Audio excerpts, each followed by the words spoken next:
Gima ni penjo Gaudensia. Apart from chik bedo ni opuonjowa gimonego watim, gimar ariyo monego bed ni watimo en puonj kaka miketo sani.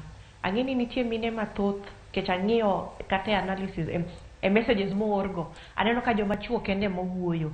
Nyiso ni mine seche machal kama gine dich mamoko, kata samoro ok gibed piny mondo gine TV. Koro apart from chik puonjowa, nitie puonj moko mabiro kaka miketo sani ni. Makapo ni nitie mine mang'eny maneno gi puonj ni, to do puonjogi. Gimar ariyo, ka dichuo nindo, gimokuongo monego bedie ni ka ne ber dhako gi dichuo onego bed thuolo. Mama onego ng'e kuma baba kano gike, obokene mamoko kaka kipande, obokene mopogore opogore, what we call important documents.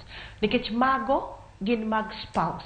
Ka sani anindo, obokena kata gika ma personal, wacho ni gin ma koro chuora ema onego bed ni bedogo.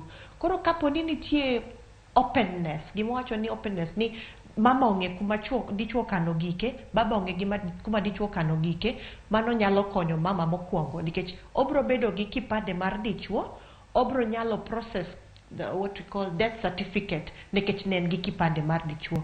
Kapo ni be ong'eyo kuma onego bed ni odhiye, kapo neno, ere kama nyalo dhi, baba ne tiyo, bang'e kuma otiye, ang'e ofis kama otiye manyadhi penjo niya, ero jaoda nosenindo, to koro waseike, to apenjo niya, ka nitie gire moro ma wanya konyorego gi nyithindo, onego bed ni wanyisore kuma mama ng'eyo kuma baba tiyo, baba ong'e kuma mama tiye.